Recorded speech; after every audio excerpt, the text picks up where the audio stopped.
Welcome back, everyone. Bienvenidos de nuevo a todos. Me alegra mucho que el coronel Lawrence Wilkerson nos acompañe otra vez, el que fue jefe de gabinete del secretario de Estado de Estados Unidos.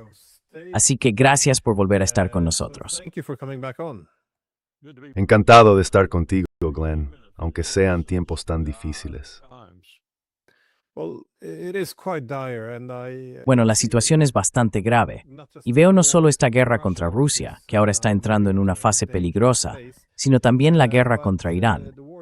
Da la impresión de que todo se está descontrolando muy rápido. La destrucción actual, aunque parece de menor intensidad, está yendo más allá de las rondas anteriores en cuanto a los objetivos que están dispuestos a atacar. Es decir, parece que ninguno de los dos bandos ve ya sentido en la diplomacia. Además, los iraníes ahora parecen más dispuestos a responder atacando infraestructuras críticas. Ya no parecen intentar evitar la muerte de soldados estadounidenses para impedir una escalada. También parecen dispuestos a atacar instalaciones tecnológicas y plantas de desalinización de Estados Unidos. Me pregunto, ¿cómo evalúas tú la situación, teniendo en cuenta los objetivos que los iraníes están dispuestos a golpear y también los que están atacando los estadounidenses? ¿Cómo ves las estrategias enfrentadas en este momento? How do you see the competing strategies here? En resumen, muy brevemente, veo a los iraníes firmes, estratégicos y decididos.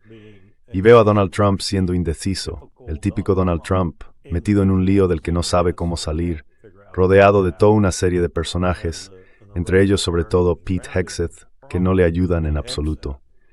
Pero déjame retroceder un poco y recalcar un par de cosas que dije hace ya bastante tiempo, o al menos así lo parece, aunque en realidad fue hace poco. Esta guerra lleva ya un tiempo en marcha, aunque Donald Trump dijo que sería muy rápida y que terminaría enseguida. Y acabo de ver esa rueda de prensa en la que dijo, vamos a volver a imponer el bloqueo y no va a pasar nadie.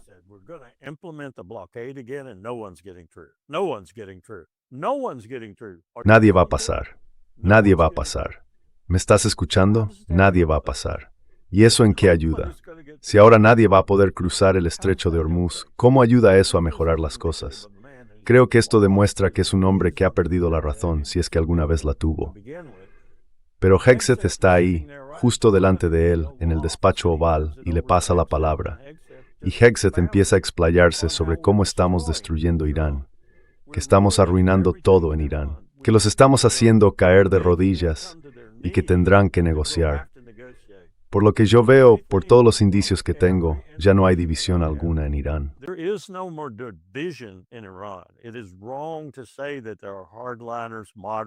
Está mal decir que hay radicales, moderados, blandos, o como se les quiera llamar. No existe la Guardia Revolucionaria, no existe un ejército iraní, no existe el Consejo de Guardianes, no existe el Ayatolá, no existe el Majlis. Son uno solo. Son Persia, si se quiere.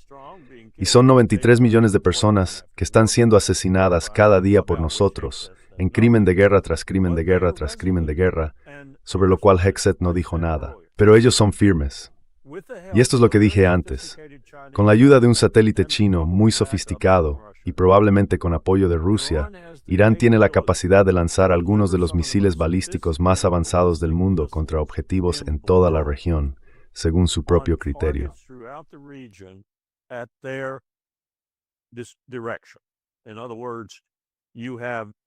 En otras palabras, tienen una primera lista de objetivos que ya han atacado, una segunda lista con varios más que también han alcanzado, y luego una tercera lista con la que acaban de empezar.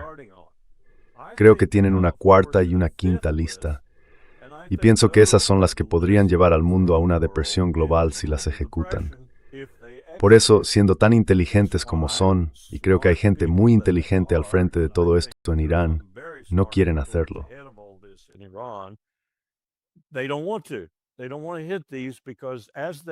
No quieren atacar esos objetivos, porque si lo hacen, pondrán en riesgo la simpatía y la empatía que existen ahora mismo en el mundo. Y no hablo solo de Rusia, China, Corea del Norte y otros que están, entre comillas, de su lado, sino también de la comunidad internacional. Según los informes más recientes, alrededor de 2/3 de la población mundial ve a China como una fuerza positiva en el mundo. Y una proporción similar considera a Estados Unidos como la mayor amenaza para el futuro del planeta y, desde luego, para ellos mismos. Esto incluye a más del 90% de los pakistaníes y a un porcentaje considerable, más del 50%, de los menores de 40 años en la península de Corea, que recordemos es un aliado.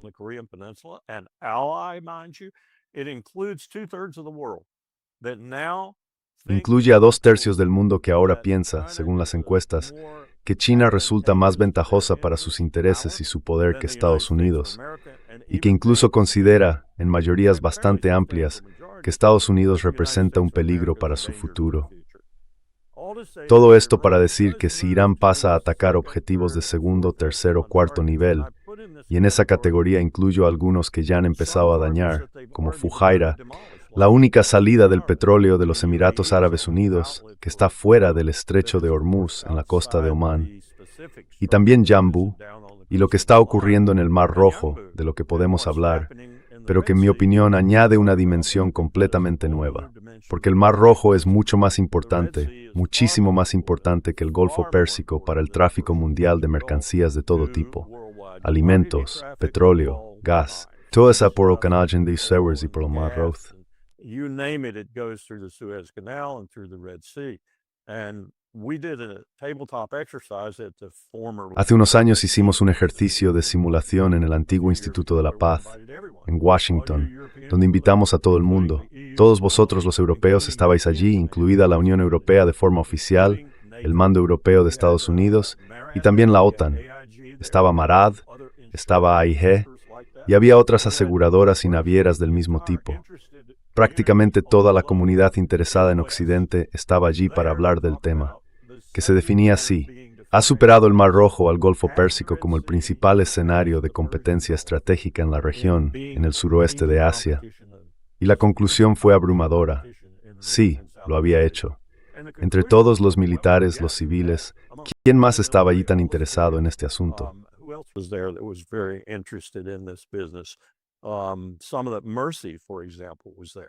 Algunas de las organizaciones de Mercy, por ejemplo, estaban allí, junto con otras organizaciones humanitarias internacionales.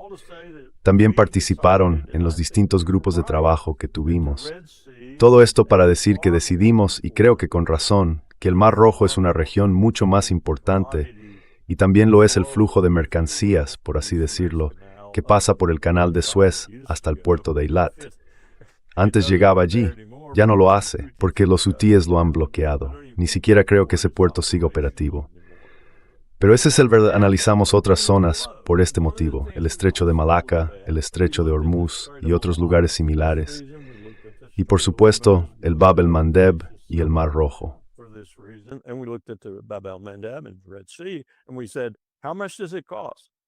Y dijimos, ¿cuánto cuesta? ¿Cuánto les cuesta a los transportistas y al final a los comerciantes que los usan rodear el cabo en lugar de pasar por el Mar Rojo? A diferencia del estrecho de Malaca, donde pudimos encontrar alternativas importantes y restarle bastante importancia al estrecho, al menos desde el punto de vista de la seguridad, porque encontramos muchas rutas alternativas que permitían seguir navegando por el mar de la China meridional y llevar el producto al mercado. Aquí eso no se puede hacer sin que los costes se disparen. Así que si los hutíes hacen lo que dijeron que iban a hacer, y lo que ya han demostrado que pueden hacer, porque ya lo hicieron antes, y Pete Hegseth dice que iba a abrir la zona y acabar con los hutíes y todo lo demás, no hizo nada de eso. Salimos del Mar Rojo con el rabo entre las piernas.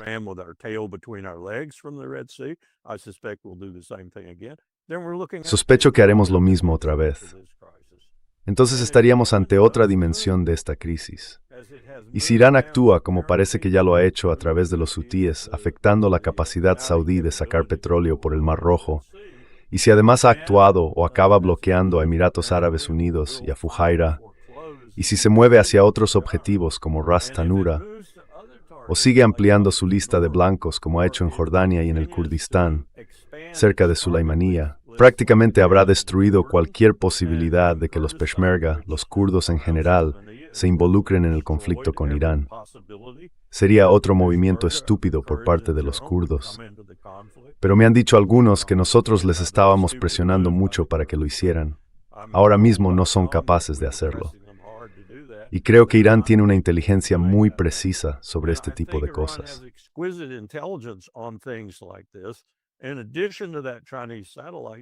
Además de ese satélite chino, que probablemente les está proporcionando inteligencia en tiempo real tan sofisticada como la nuestra, o incluso más, cuando alcanzaron aquel hangar en Jordania con un misil balístico, apenas unos segundos después de que el F-35 hubiera entrado y se cerrara la puerta del hangar, y lo volaron todo, incluido el avión. Eso me demostró que cuentan con ayuda muy avanzada en lo que respecta a la localización de objetivos, la obtención de inteligencia y cosas por el estilo. Si continúan recibiendo ese tipo de apoyo para los siguientes niveles de objetivos, que ya serían puramente económicos y perjudiciales para todo el mundo, no solo para la región, entonces estaremos en serios problemas. Problemas en el intercambio de materias primas, en el flujo de activos marítimos y en el hecho de que el 60% de las mercancías del planeta pasa por el Mar Rojo.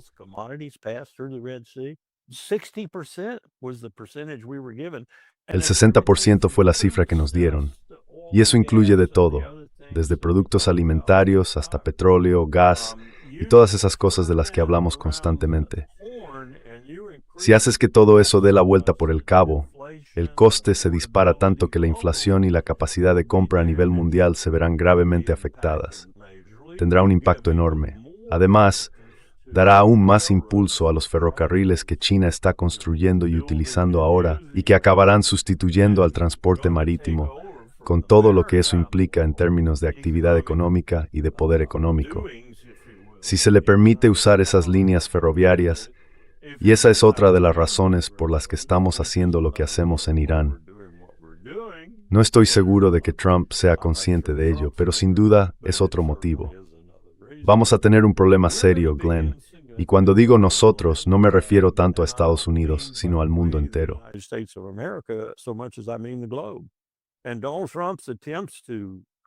Y los intentos de Donald Trump de explicar al pueblo estadounidense que no tenemos ningún problema. Entonces, ¿por qué nos vamos a quedar sin diésel en unos 30 días? ¿Por qué no podemos conseguir algunas de las cosas que necesitamos para cultivar en este país? ¿Por qué no podemos obtener los distintos productos que necesitamos de China, si ellos ya lo han cerrado por completo porque su consumo interno les basta, junto con unos pocos socios más, aparte del imperio? Esperad a que se den cuenta de lo que se ha detenido en la producción de material de defensa, porque no podemos conseguir las piezas que necesitamos, ya sean componentes electrónicos avanzados, metales raros o lo que sea. Esta es una situación que Trump nos ha llevado directamente al borde del desastre.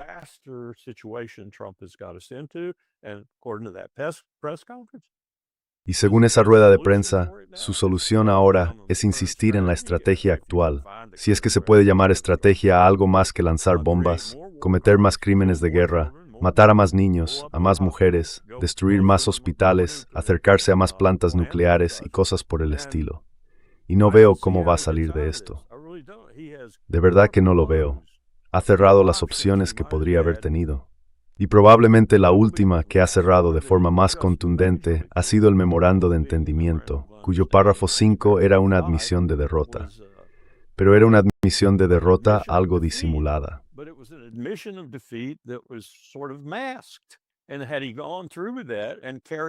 Y si él hubiera seguido adelante con eso y hubiera hecho lo que se pretendía hacer allí, creo que podríamos habernos librado con un poco menos de daño, sobre todo daño físico, del que vamos a poder evitar ahora. Ni siquiera estoy seguro de que vayamos a poder hacerlo ahora. Creo que, el otro día John Mearsheimer estuvo con Chris Hedges y hablaron sobre Vietnam. Y John habló de Vietnam con bastante inteligencia, creo yo, como suele hacer. Pero se dejó fuera varias cosas. Y una de las cosas que de fuera, yo enseñé esto en hace 16 años, point.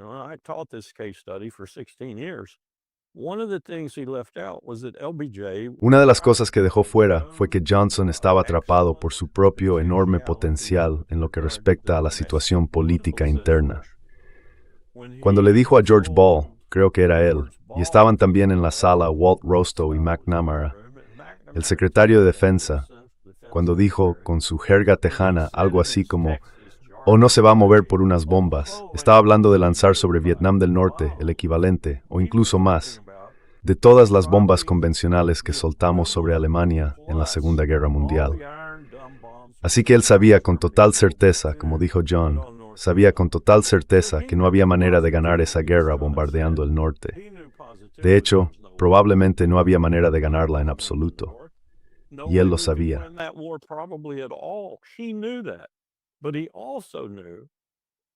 Pero también sabía con total certeza que si él, como presidente que había llegado al cargo tras el asesinato de John Kennedy, si él, en esa condición, era percibido como alguien que huía de Vietnam, que era justo lo que sus oponentes habrían pensado, y además lanzaba reproches contra el pueblo estadounidense, si se le veía así, jamás lograría que su gran sociedad pasara por el Congreso. Y ese era su objetivo principal, conseguir que el Congreso la aprobara. Y lo consiguió. Era un político con mucho poder. Yo diría que fue un presidente mucho mejor, viniendo del Senado y con la influencia que tenía allí, de lo que Joe Biden ha sido nunca. Joe Biden simplemente no tenía las cualidades de liderazgo que tenía Lyndon Johnson, por mucho que pensemos lo que pensemos de él. Tenía liderazgo, tenía carácter, y supo imponer eso en el Congreso, que conocía muy bien.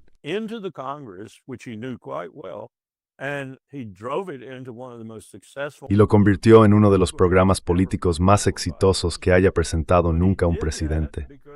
Pero lo hizo porque la situación interna le obligaba a hacerlo, y no podía dar la impresión de que estaba huyendo de Vietnam. Y él lo sabía, y eso le atormentaba profundamente. Sabes, Glenn, cuando le vi decir que no se presentaría de nuevo, lo vi por televisión, claro, me conmovió mucho, emocionalmente y en todos los sentidos. Y eso que nunca fui un gran admirador de Lyndon Johnson, pero sí reconocía su talla como presidente. Me impactó más aquella declaración porque me hizo ver que ese líder, ese hombre con carácter, a pesar de lo que yo pudiera pensar de él en algunos aspectos, estaba retirándose de la lucha. Estaba dejando la pelea cuando dijo que no volvería a presentarse. Ese fue un momento mucho más significativo para mí en lo que respecta a la presidencia de Estados Unidos. Considerar la dimisión de Richard Nixon, que si los artículos de destitución lo habrían convertido en el primer preparador del cargo por ese proceso.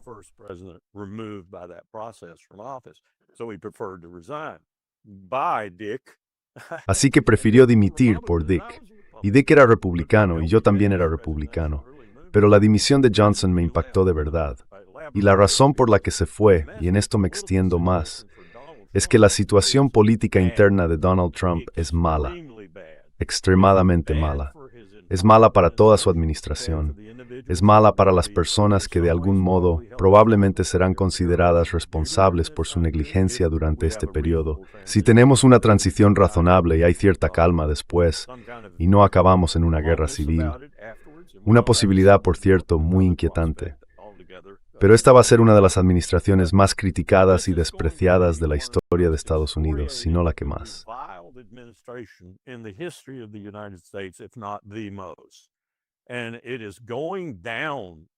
Y ahora mismo están cayendo tan rápido en las encuestas que no veo ninguna forma de que puedan resucitar, ni siquiera el propio partido, el Partido Republicano. Y todo este asunto de venderle el alma a Israel a través de las enmiendas 219 y 224 en el Senado y en el Congreso en su conjunto, dentro de la Ley de Autorización de la Defensa Nacional. Lo que estamos haciendo ahí, Glenn, es tomar la traición de Jonathan Pollard, la traición de Jonathan Pollard. Si vuelves atrás y lees ese capítulo del libro de Cy Hirsch sobre Jonathan Pollard y lo que le hizo a Estados Unidos, entenderás que lo que estamos haciendo ahora es legalizar esa traición, tanto en el intercambio de inteligencia con Israel como en todo lo que eso implica, porque eso era exactamente lo que hacía Pollard.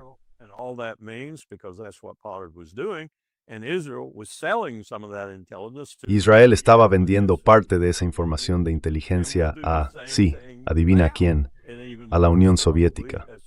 Y ahora vamos a hacer lo mismo, o incluso algo peor, probablemente, sobre todo si consiguen mantenerse en pie después de todo esto. Pero estamos convirtiendo esa traición que cometió Jonathan Pollard, en algo legal, en esas dos secciones de la Ley de Autorización de Defensa Nacional que parece que vamos a aprobar. Así que es una situación terrible para el imperio, una situación terrible para la república en la que se supone que vivimos, y también una situación terrible para Donald Trump. But also a terrible situation for Donald Trump. And John was right in the assertion. Y John tenía razón al decir que esto va cada vez a peor.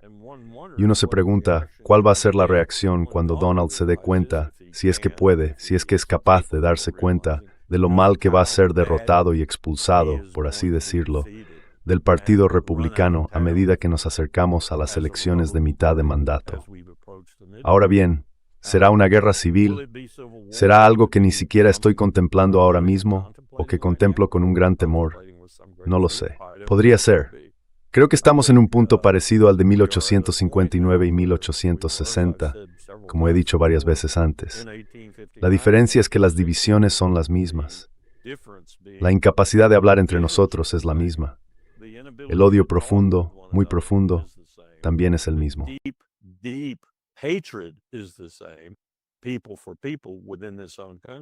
Gente para la gente dentro de este mismo país. Pero eso es un asunto completamente distinto. Y el pensamiento que más me consuela es al mismo tiempo el que más incomoda al imperio. Y en última instancia, también a mí. Una de las razones por las que creo que no lo haríamos es porque sinceramente los estadounidenses no tienen agallas, no tienen valor, no tienen los recursos. Están demasiado gordos, demasiado confiados, demasiado ocupados sentados a la mesa comiendo patatas fritas y hamburguesas. Son como Donald Trump. Son demasiado perezosos para meterse en una pelea de verdad. Espero que eso sea cierto, al menos. Pero el ISIS no es así.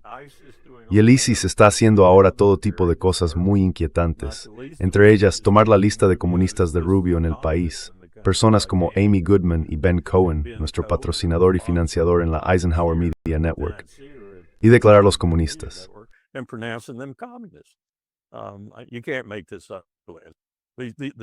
Es que no te lo puedes ni inventar.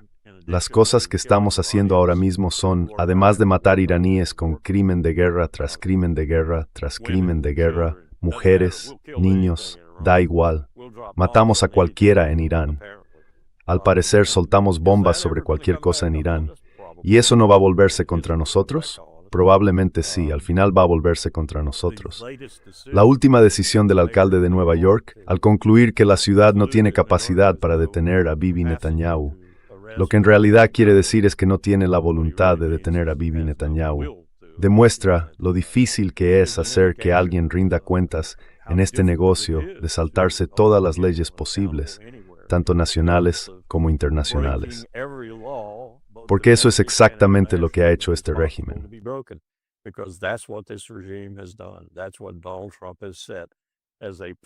Eso es lo que Donald Trump ha dejado como precedente, para que cualquier presidente anterior o futuro pueda mirar atrás y pedir responsabilidades. Y si tomamos a Obama como referencia, no se hará, porque Obama no hizo rendir cuentas a nadie por la tortura pública, por la aprobación nacional, por la aprobación presidencial de la tortura humana. Así que ¿dónde estamos, Glenn? Pues en un auténtico y enorme desastre, tanto interno como global, causado por nosotros mismos. Ucrania e Irán son los dos principales. Tenemos un liderazgo muy deficiente y estamos metidos en un modo increíble.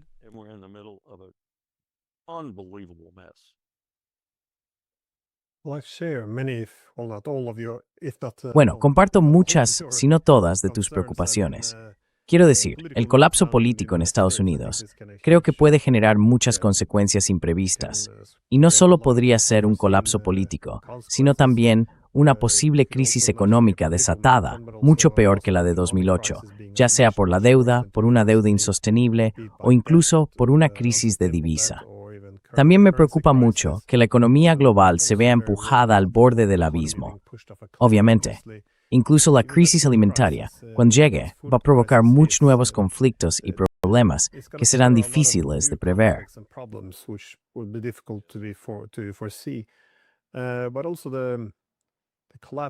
Pero también está el colapso de la diplomacia. Quiero decir, se puede ver cómo todas las crisis empiezan a empeorar, y aún así no hay nada. Los líderes ya ni siquiera son capaces de hablar entre ellos. Se comportan como niñas de 12 años en el patio del colegio, intentando ignorarse unos a otros. Es bastante decepcionante. Y por supuesto, la guerra contra Rusia ahora creo que ha llegado a una fase crítica. Es decir, Rusia considera que la represalia es imprescindible para restablecer la disuasión. Es una guerra con la OTAN.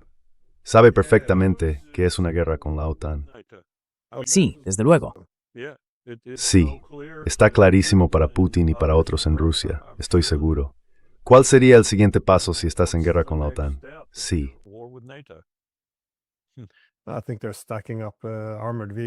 Creo que están acumulando vehículos blindados, misiles Oreshnik. Creo que saben que en algún momento no solo tendrán que castigar a Kiev, sino también imponer un bloqueo a Odessa. En algún momento van a tener que enfrentarse a un país de la OTAN para recuperar su capacidad de disuasión. Pero antes de hacer eso, porque podría escalar fuera de control, creo que se están preparando para la posibilidad de que todo se descontrole. Así que hay muchas cosas que me preocupan. Pero hablando de la guerra con Irán, tengo curiosidad. ¿Qué es lo que más te preocupa a ti? Porque hemos visto otra vez cómo se amplían los objetivos. Por ejemplo, el ataque sorpresa en Siria, donde fueron contra las tropas estadounidenses allí, lo cual fue bastante interesante. O, como decías antes, los ataques contra los kurdos en Homs. Lo negamos por completo, Glenn, lo negamos por completo. Estamos diciendo que no había ningún miembro del personal militar estadounidense en Siria, punto.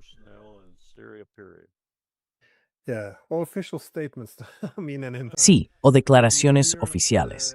Quiero decir, en Europa, el mundo político y mediático está totalmente de acuerdo en que la OTAN no participa en la guerra contra Rusia. Así que bueno, ya no sé quién les hace caso. Pero de nuevo, ahora Irán está ampliando sus objetivos. Y ya sabes, muchas cosas pueden cambiar muy rápido. Eso incluye a Kuwait.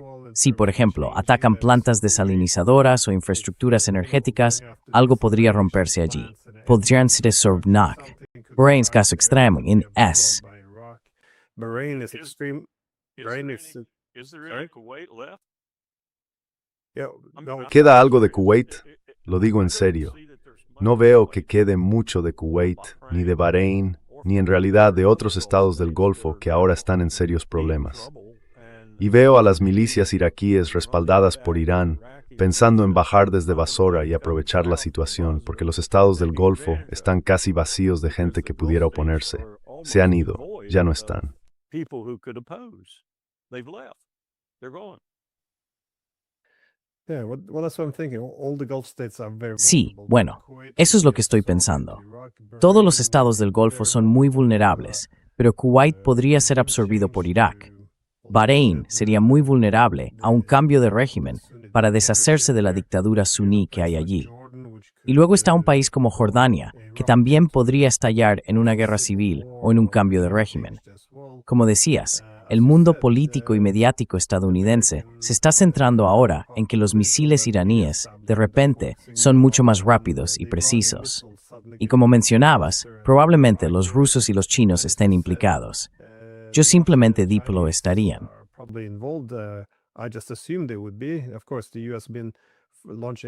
Por supuesto, Estados Unidos lleva ya 12 años centrado en librar esta guerra por poderes en Ucrania contra Rusia.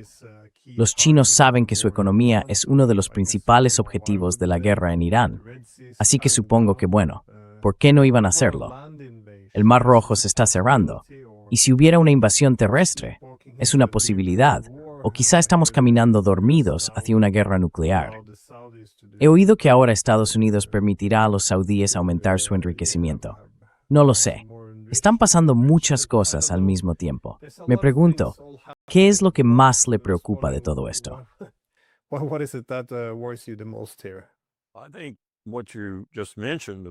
Creo que lo que acabas de mencionar sobre MBS y Trump y lo que anunciaron respecto a un programa nuclear para Arabia Saudí es por parte de ambos un intento desesperado. por parte de Trump para mantener la relevancia de Estados Unidos en el suroeste asiático, que se está desvaneciendo y desapareciendo rápidamente, y por parte de MBS para conservar algún tipo de relación con el imperio, porque aún no está del todo claro que esté muerto en lo que respecta a esa región, y eso podría descontrolarse en cualquier momento. Estoy seguro de que ambos lados cuentan con que una parte de ese descontrol les beneficie, es decir, que Arabia Saudí acabe construyendo un arma nuclear.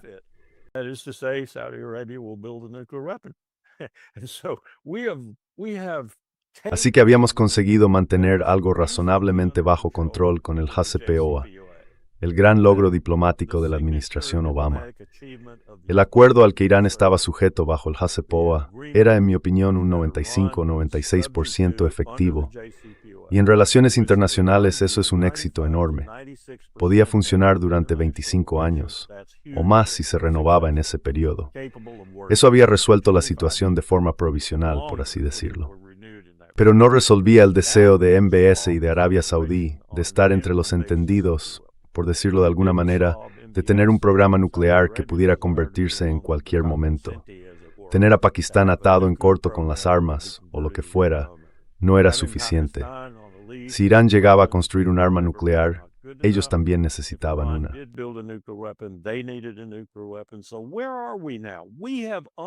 ¿Y dónde estamos ahora? Hemos desatado en una región del mundo donde en 2002 y 2003 hablábamos en serio, no solo con miradas soñadoras, la idea de un Oriente Medio libre de armas nucleares, una zona sin armas nucleares que empezara precisamente allí. Y por supuesto sabíamos que tendríamos que tratar con Israel, pero lo estábamos considerando, estábamos valorando esa posibilidad. Habría que lograr que Israel se uniera al Tratado de No Proliferación y que sus armas nucleares. El departamento de South si eso será algo saludable. Pues bien, mirad dónde estamos ahora.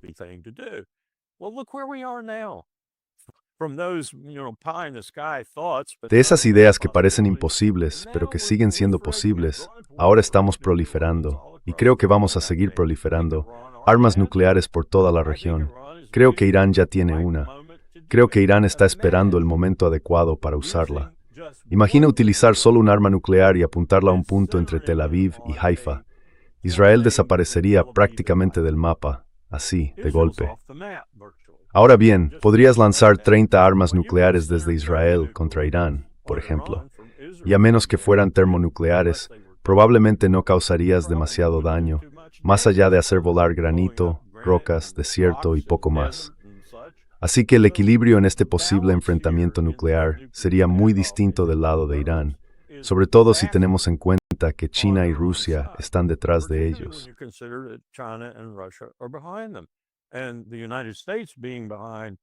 Y que Estados Unidos esté del lado contrario, por así decirlo, apoyando a MBS en este caso, no es precisamente una buena póliza de seguro.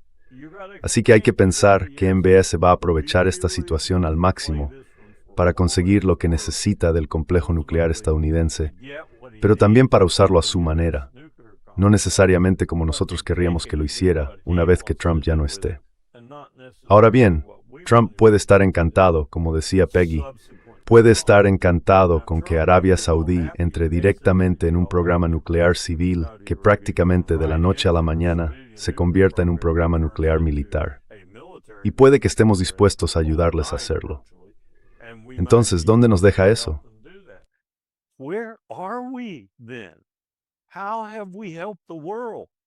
¿En qué hemos ayudado al mundo con esta expansión de las armas nucleares, con la proliferación de países que poseen armas nucleares? Pero hacia ahí vamos. Y quizá ese sea uno de los destinos menos malos si lo comparamos con hacia dónde nos lleva esta guerra en general. Pero tienes razón, no sabemos lo que estamos haciendo. Simplemente no lo sabemos. Estamos intentando agarrarnos a cualquier cosa, a cualquier posibilidad, para mantenernos en una región de la que nos están echando por completo. Nos están expulsando. Y nos están expulsando quienes en teoría eran aquellos contra los que íbamos a ir a la guerra y derrotar. Es difícil de imaginar, de verdad. Veo a Mark Warner, que es mi senador aquí en Virginia, Y te diré que hay otros demócratas exactamente igual, si no los principales. Major ones of them. Lindsey Graham, Republican. Lindsey Graham, republicano, tiene su reflejo en el Partido Demócrata en cuanto a su odio hacia Irán y hacia los enemigos de Israel, por así decirlo, en general. Y Bill Clinton fue responsable, por supuesto, de la legislación que sentó las bases de lo que tenemos ahora. La gente ya no se acuerda de todo eso, pero lo que estamos haciendo hoy, con fuerzas militares y todo eso, es la continuación directa de aquello. Ya no hacemos operaciones clandestinas. Ahora afrontamos a Irán abiertamente. Y todo esto tiene que ver con el odio que el Congreso de Estados Unidos siente hacia Irán. Y no son solo los republicanos. Vi a Mark Warner y la vehemencia en su voz cuando hablaba de Irán, aunque intentaba dirigir sus críticas a Donald Trump y a sus colegas republicanos.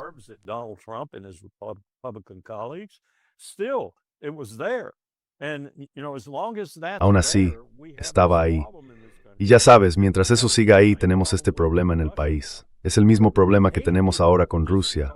Odiamos a la gente simplemente por ser quienes son. Y queremos eliminarlos solo por eso, por ser quienes son.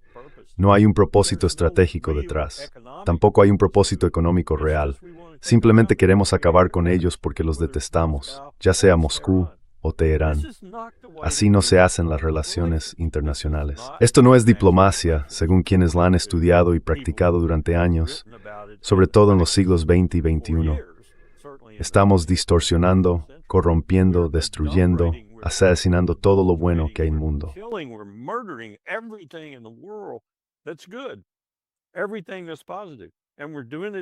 Todo lo que sea positivo. ¿Y lo hacemos en nombre de qué?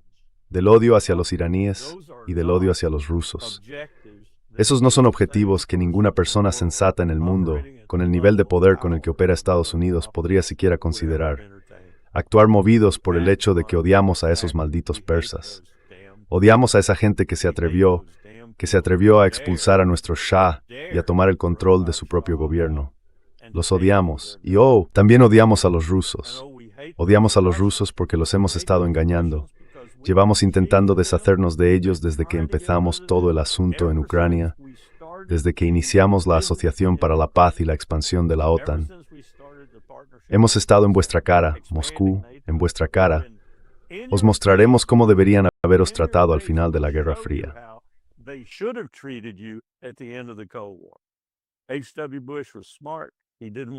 H.W. Bush fue inteligente, no quiso hacerlo. Luego llegó Bill Clinton. Y desde entonces cada presidente ha intentado hacerlo. Obama trató de suavizarlo un poco, pero no se puede porque odiamos a los rusos. Detestamos a los rusos y también a los persas y a los iraníes en general. Creo que también detestamos a los musulmanes. Mira lo que está pasando en Gaza y dime por qué apoyamos eso. En resumen, estamos en problemas. En serios problemas. El mundo está en problemas porque nosotros lo estamos. Y todas estas maniobras en esta guerra en el suroeste de Asia no hacen más que agravar esos problemas y hacer que salir de ellos sea cada vez más imposible.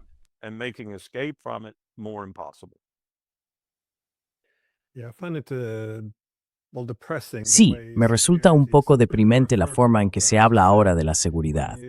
Pero como decías, cuando las grandes potencias son rivales, ya no se habla de cómo gestionar la competencia en materia de seguridad o de cómo armonizar intereses, de cómo manejar la seguridad. Ahora, competir significa destruir al rival. Es decir, cómo destruimos a Rusia, cómo destruimos a Irán. Y eso se ve en la retórica, tanto de los políticos como de los medios. El éxito se mide solo en términos de destrucción y muerte. Y si solo fuera cosa del mundo político y mediático, sería una cosa. Pero tengo la sensación de que la sociedad también está cambiando. Escucho a la gente hablar, leo los comentarios en los periódicos y todos suenan. Bueno, el ciudadano medio empieza a sonar como un psicópata.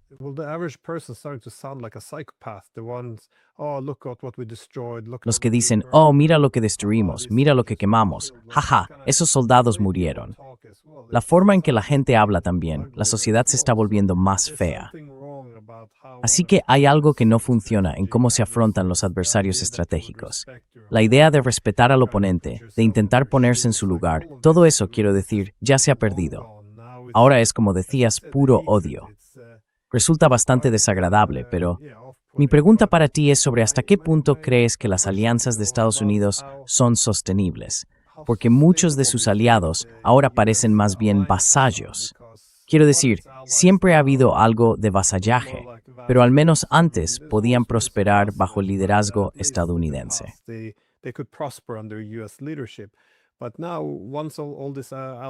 Pero ahora, cuando todos esos aliados, por así decirlo, se ven arrastrados a un conflicto con los adversarios de Estados Unidos, el primer impulso, creo yo, es una mayor dependencia de Washington, así que están dispuestos a subordinarse más, en lo político, en lo militar y en lo económico. Sin embargo, llega un momento en que empiezan a ignorar sus propios intereses nacionales. Y si miramos a los estados del Golfo ahora, esa subordinación a Estados Unidos los está llevando a su propia destrucción. Sí, al principio, con esta guerra contra Irán, verán la necesidad de estrechar aún más sus lazos con Estados Unidos, pero si no logran derrotar a Irán, participar en esa guerra solo aumentará su sufrimiento. Es un poco parecido a la posición europea en Europa.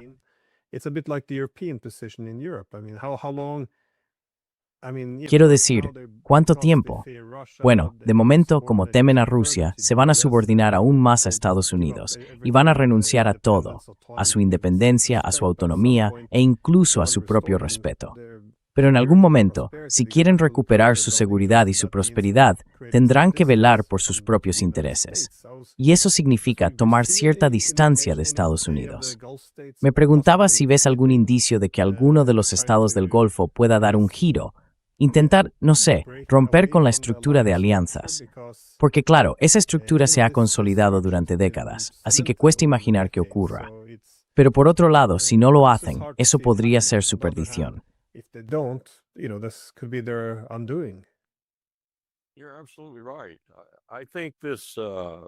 Tienes toda la razón. Creo que la situación en la que estamos ahora mismo, a nivel global, pero sobre todo como se ve en Europa con Ucrania y en el suroeste de Asia con Irán, es una señal de que el mundo, las personas en la Tierra, se han quedado casi hipnotizadas por el statu quo y tienen tanto miedo de abandonarlo, aunque lo vean hecho jirones y desmoronándose a su alrededor, cambiando de forma drástica, mientras ellos muestran desinterés en lugar de interés. No consiguen desprenderse de él. Creo que si Mark Twain estuviera aquí, diría, como dijo una vez, que el mayor déficit del mundo es la imaginación.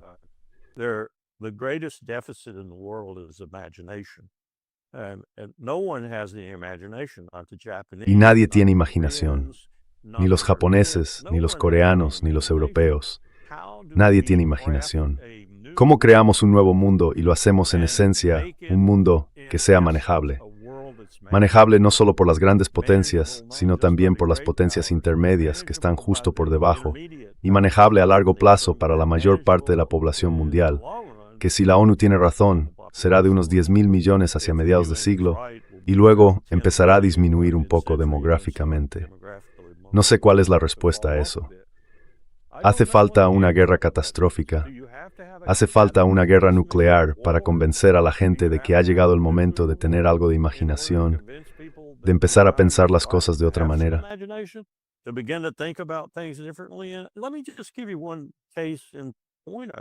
Déjame ponerte un ejemplo. Creo que aquí se ve claro.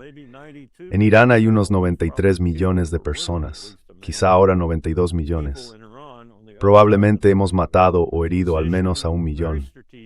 Están al otro lado del Golfo Pérsico, en una posición muy estratégica, sobre todo teniendo en cuenta las dos potencias que, en mi opinión, dominan militarmente en este momento, Rusia y potencialmente China. Yo diría que la capacidad militar de China ahora mismo es igual o incluso superior a la del imperio. Y dadas las dificultades que tenemos con los suministros, la munición y muchas otras cosas, además de los compromisos que mantenemos, probablemente seamos inferiores a China.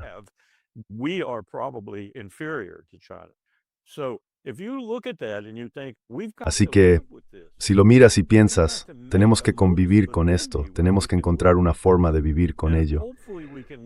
Y con suerte, hacerlo de una manera que no acabe en un holocausto nuclear, sino que al menos genere algún tipo de beneficio, éxito económico y de otro tipo para la mayoría de ellos. for the majority of them. Tu comentario sobre el programa de alimentos y lo que está ocurriendo ahora mismo en el sur global es totalmente pertinente. Cuando trabajamos en el Centro de Análisis Naval, hicimos una serie de simulaciones sobre el cambio climático, sobre la crisis climática en general. Lo hicimos a petición de la Marina y del propio Centro de Análisis Naval.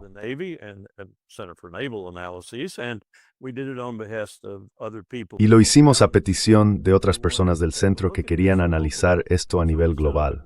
Así que organizamos una serie de simulaciones que duraron 2 años. Creo que ya he hablado de esto antes. Y una de las cosas que descubrimos, y creemos que con bastante claridad, fue que hacia el año 2065, en algunos escenarios peores, o incluso, en los peores casos, peores en el sentido de no tan catastróficos como el último, nos enfrentaríamos a masas de personas que saldrían del sur global hacia el norte, buscando agua y comida, básicamente. La mitad serían hombres. De esa mitad, la mitad tendría menos de 30 años. Y de esa mitad, la mitad llevaría un Kalashnikov y al menos 20 cartuchos de munición, dispuestos a luchar por la comida y el agua.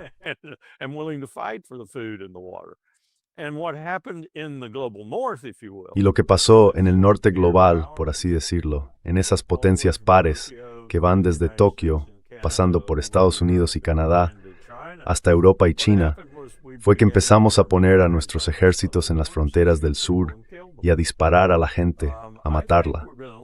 Creo que vamos a ver ese tipo de migración quizá antes de lo que incluso mostraban esos análisis, porque lo que has dicho es cierto.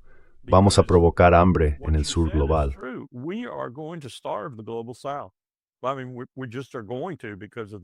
Quiero decir, lo vamos a hacer porque las condiciones que estamos creando ahora mismo en el estrecho de Hormuz y en otros lugares, con productos que necesitan salir al mar, que tienen que moverse para que se puedan cultivar cosechas, para que el Programa Mundial de Alimentos disponga de excedentes y pueda ayudar al sur y hacer otras cosas de carácter humanitario, cosas que salvan vidas, no vamos a poder hacerlo. Así que, ¿qué van a hacer esas personas? Aparte de recoger sus cosas e irse. ¿Y hacia dónde ir? No más ir al sur, al Océano Índico o al agua, en absoluto. Venir al norte. Y can tan romper en el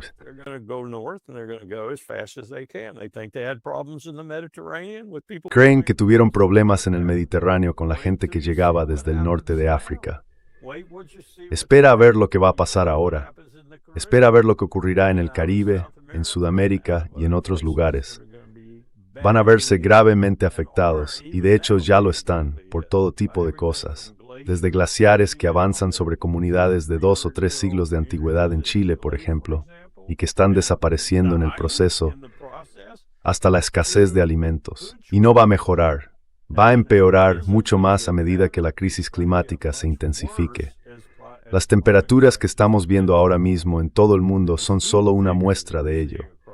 Hay gente que está muriendo por el calor en todo el planeta y van a morir en proporciones mucho mayores porque no estamos afrontando el problema.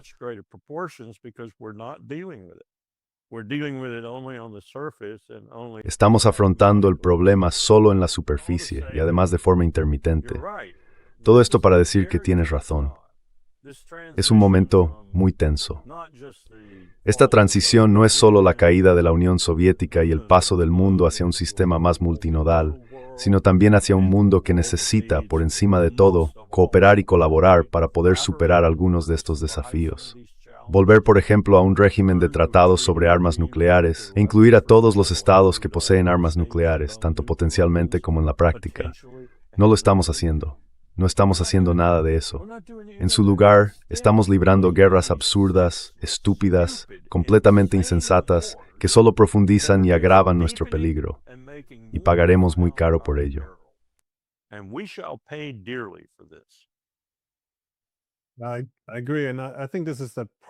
Estoy de acuerdo. Y creo que ese es el problema. A medida que el mundo ha pasado de ser unipolar a multipolar, en este nuevo contexto hay muchas oportunidades para crear realidades muy distintas que podrían ser mucho más favorables. Al menos si pienso en los europeos, el auge de Asia, por ejemplo, tiene un enorme potencial para Europa, para la prosperidad, para la diversificación. Es decir, podría ser un momento apasionante. Pero la única que no es cómo recrear una época que se ha ido, la unipolar de los años 90. Y MAGA. Maga para el mundo. Maga para el mundo. Hagamos que el mundo vuelva a ser grande. Y lo que estáis haciendo es destruirlo. Destroying it. sí, estoy de acuerdo. Pero cuando habló de imaginación política, yo pensaba en... Esto es justo de lo que hablaba George Kennan en los años 90. Porque él decía, ¿por qué estamos haciendo esto? La Guerra Fría ha terminado. Podemos crear casi cualquier mundo que queramos. ¿Por qué nuestra imaginación política se limita a ampliar los bloques militares de la Guerra Fría, a decidir quién está dentro y quién está fuera? ¿Por qué seguimos hablando de esto? ¿Acaso no tenemos imaginación política para imaginar algo diferente?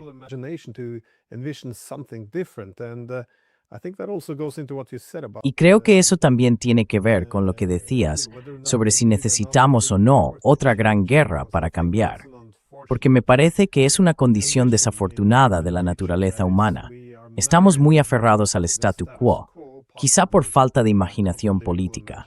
A menudo, las grandes guerras, históricamente, son el momento en que se crean nuevas instituciones internacionales como la ONU y cosas por el estilo, cuando la vieja situación ha sido destruida por la guerra.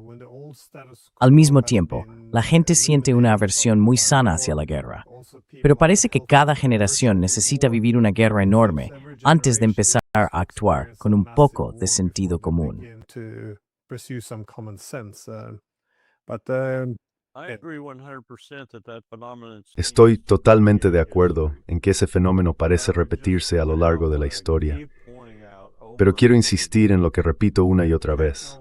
La diferencia tecnológica es que ahora podemos destruirnos a nosotros mismos. Y si eso es lo que queremos hacer, si esa es la purificación que necesitamos para el planeta de la especie humana, tenemos los medios para hacerlo. We have the instruments to do it. Sí, creo que no podemos permitirnos, como decía, con las nuevas tecnologías de hoy, otra guerra mundial. Y parece que quizá ya hemos entrado en una. Quería hacerte la última pregunta, quizá algo personal, pero dedicaste décadas de tu vida al servicio en las Fuerzas Armadas de Estados Unidos. Y me preguntaba, ¿cómo estás valorando lo que está ocurriendo ahora? No me refiero solo al ejército estadounidense, porque creo que los europeos también están cambiando. Me refiero a cómo se percibe el papel del ejército, cuáles son los objetivos, cómo se entiende la seguridad, en fin, toda la cultura militar en general. ¿Cómo lo ves ahora?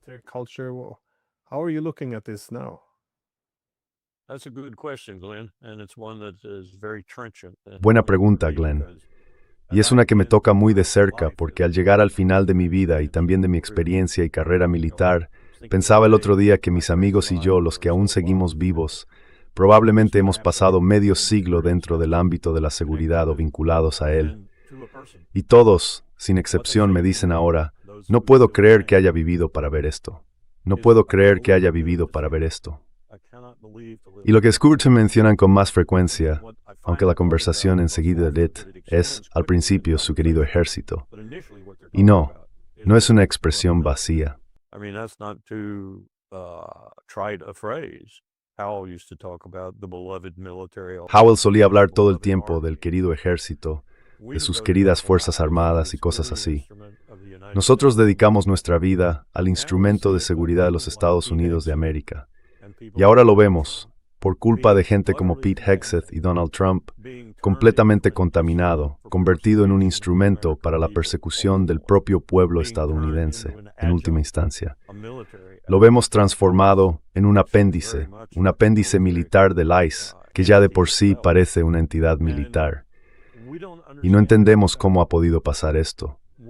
Fue culpa nuestra, porque al final descuidamos dejar mecanismos de seguridad que garantizaran que el código ético por el que vivíamos siguiera adelante y no se detuviera de forma tan brusca.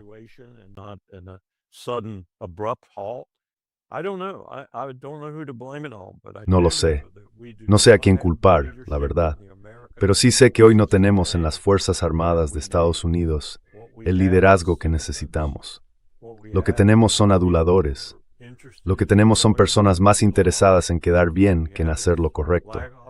Lo que tenemos son oficiales de alto rango, por ejemplo, que codician ese puesto que van a conseguir en Lockheed Martin, en RTX o en alguna otra empresa, para ganar cientos de miles, si no millones, de dólares cuando se retiren.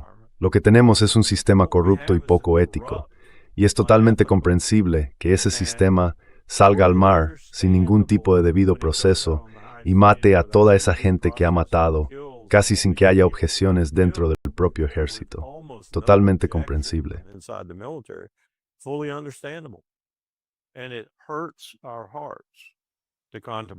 Y nos duele en el alma pensarlo.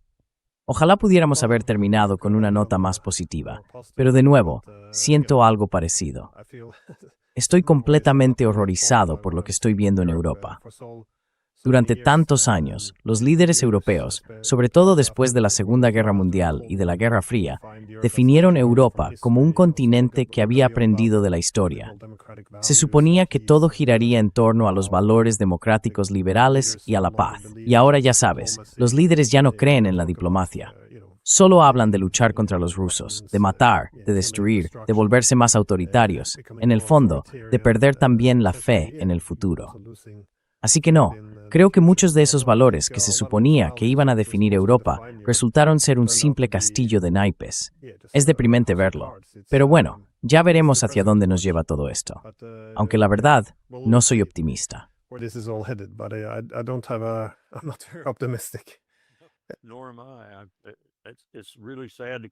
Yo tampoco. Es realmente triste llegar al final de tu vida en este planeta después de haber dedicado medio siglo al gobierno de lo que creías verdaderamente decente, con todos sus defectos, sus debilidades, sus crímenes, pero aún así, en el fondo, decente, y descubrir que es tan corruptible como cualquier nación del pasado, o quizá incluso más, precisamente por su poder. En fin, con esa nota tan triste, muchas gracias por tu tiempo. Y sí, esperemos que vengan días mejores. Gracias por tu tiempo. Yeah, let's hope for better days. Thank you for your time.